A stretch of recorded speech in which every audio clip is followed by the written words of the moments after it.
රෑ 12ටත් ඉර මුදුන් වෙලා තියෙන මාස ගාණක් තිස්සේ ඉර බැස යන්නේ නැති ලෝකේ කෙළවර පිහිටි නගරය. අපි සාමාන්‍යයෙන් දවසක් කියලා ගණන් ගන්නේ පැය 24 කාලයකට. උදේට ඉර පායනවා, හවසට ඉර බැහැලා යනවා, ඊට පස්සේ රෑ වෙනවා. අපේ ශරීරය හැඩගැහිලා තියෙන්නේ මේ ආලෝකය සහ අන්ධකාරය කියන චක්‍රයට අනුව වැඩ කරන්න. කළුවර වැටුනම අපි නිින්දට යනවා. එළිය වැටුනම ඇහැරෙනවා. නමුත් ඔබ මොහොතකට හිතන්න අද උදේ පායපු ඉර හවසට බැහැලා යන්නේ නැතුව දවස් දෙකක්, සතියක්, මාසයක් නෙවෙයි දවස් 67කටත් වඩා වැඩි කාලයක් අහස එක දිගටම පායලා තිබුණොත් මොනව වෙයිද? රෑ 12ටත් දවල් 12ට වගේම තද අවුවක් තියෙනවා නම් පාන්දර 2කටත් ළමයි පාර සෙල්ලම් කරනවා නම් ඒක කොයි වගේ අත්දැකීමක් වෙයිද? මේක නිකන් විද්‍යා ප්‍රබන්ධ කතාවක් වගේ පෙනුනට මේක පෘථුවියේ එක්තරා තැනක ජීවත් වෙන මිනිසුන්ගේ සාමාන්‍ය ජීවිතය. මේ අපූර්ව සහ දුෂ්කර සංසිද්ධිය දකින්න ලැබෙන්නේ ඇමරිකා එක්සත් ජනපදයේ ඇලස්කා ප්‍රාන්තයේ පිහිටි බැරෝ කියන නගරයේ. මේ නගරයේ පිහිටලා තියෙන්නේ පෘථුවියේ උත්තර ධ්‍රවයට ඉතාම ආසන්නයෙන්. පෘථුවිය තමන්ගේ අක්ෂයේ අංශක 23.5ක් ඇලවෙලා භ්‍රමණය වන නිසා ගිම්හාන කාලයේදී උත්තර ධ්‍රවයට මාස ගණනක් යනකම් ඉරේලිය වැටෙන එක නතර වෙන්නේ නැහැ. මේ සංසිද්ධිය හඳුන්වන්නේ මධ්‍යම රාත්‍රී සූර්යයා මිඩ්නයිට් සන් කියලයි. බැරෝ නගරයට මැයි මාසයේ මුලදී පායන ඉර නැවත බැස යන්නේ අගෝස්තු මාසයේ මුල. දල වශයෙන් දවස් 80කට ආසන්න කාලයක් මේ මිනිස්සු හිරු බැස යාමක් දකින්නේ නැහැ. ඉර අහසේ එක කෙළවරක ඉඳන් අනිත් කෙළවරට රවුම් ගහනවා ඇරෙන්න කවදාවත් සිචිදෙයින් පහලට යන්නේ නැහැ. මේ කාලය ඇතුළත වෙලාව කීයද කියලා දැනගන්න ඔරලෝසුවක් නැතුව බෑ. මොකද රෑ 2යි දවල් 2යි අතර පරිසරයේ ආලෝකයේ කිසිම වෙනසක් නැහැ.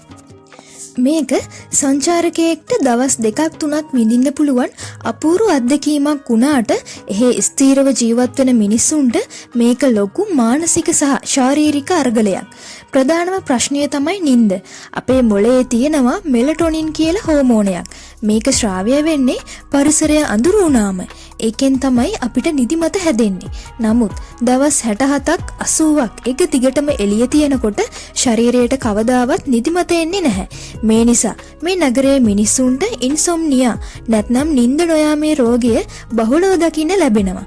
ඔවුන් මේකට විසඳුම් හොයාගෙන හරිම කෘත්‍රිම විදියට. මේ නගරේ හැම ගෙදරකම ජනේලවලට දාලා තියෙන්නේ ඊටාම ඝනකම කළු රෙදි. සමහර අය ජනේලවලට ඇලුමිනියම් ෆොයිල් අලවලා සම්පූර්ණයෙන්ම එළියන එක නවත්වනවා. ඔවුන් නිදා ගන්න වෙලාවට කෘත්‍රිමව කාමරය කළුවර කරගන්න ඕන. එහෙම නැතුව නිකන් ඇඳට ගියොත් දවස් ගාණක් වුණත් ඇහැරලා ඉන්න පුළුවන්. ජීවන රටාව ගත්තම හරිම පුදුම හිතන දේවල් මෙහි දකින්න පුළුවන්. රෑ 12ට තනකොළ කපන මිනිස්සු, පාන්දර 1ට බේස්බෝල් ගහන ළමයි, පාන්දර 3ට විවෘත කරලා තියෙන සාප්පු සංකීර්ණ මෙහි සාමාන්‍ය දේවල්. වෙලාව ගැන හැඟීමක් නැති නිසා මිනිස්සුන්ට හිතුන වෙලාවට වැඩ කරනවා. මේ අධික හිරු එළිය නිසා ගස් කොළන් උනත් හැසිරෙන්නේ පිස්සු හැදුනා වගේ. එළුවලු වර්ග අසාමාන්‍ය විදියට ලොකුවට වැවෙනවා. මොකද පැය 24ම ප්‍රභා සංශ්ලේෂණය සිද්ධ වෙන නිසා. හැබැයි කතාවේ අනිත් පැත්ත ඊට වඩා භයානකයි.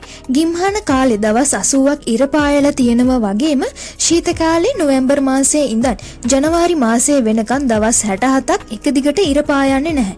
මේ කාලය හඳුන්වන්නේ ද්‍රවීය රාත්‍රිය, පෝලා නයිට් කියලා. මේ දවස් 67 පුරාවටම මුළු නගරයම තියෙන්නේ ඝන අන්ධකාරයේ. ඒ කාලෙට උෂ්ණත්වය සෙල්සියස් අංශක -30ට 40ට විතර බහිනවා.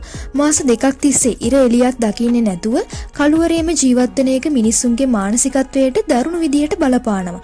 විටමින් D ඌනතාවය සහ විෂාදය මේ කාලෙට වැඩි වෙනවා.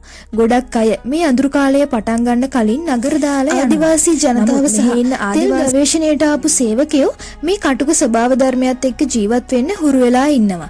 ඇයි මෙච්චර මිනිස්සු අමාරු තැනක ජීවත් වෙන්නේ?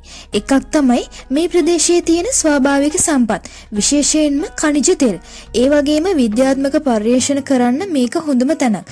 කොහොම වුණත් මාස ගාණක් ඉරබස යන්නේ නැති දවසක් සහ මාස ගාණක් ඉර පායන්නේ නැති රැයක් එක්ක ජීවත් වෙන බැරෝ නගරයේ මිනිස්සු ඔප්පු කරන්නේ මිනිසාට ඕනෑම පරිසර තත්වයකට ඔරොත්තු දෙන්න පුළුවන් කියන කාරණයයි. ලෝකයේ අනිත් කෙළවරේ සිද්ධ වෙන මේ ආශ්චර්ය ආශ්චර්ය ගැන හිතද්දි අපේ රටේ දවල්ට ඉර පායලා රැට ඉර බැහැලා යන සාමාන්‍ය දවස කොච්චර වටිනවද කියලා හිතනව නේද? ඉතින් මේ වගේ අලුත් වීඩියෝ නරඹන්න නිෂු SL YouTube channel එක දැම්ම subscribe කරන්න. තවත් දවසක මේ වගේ අලුත් වීඩියෝ එකකින් හමු වෙමු.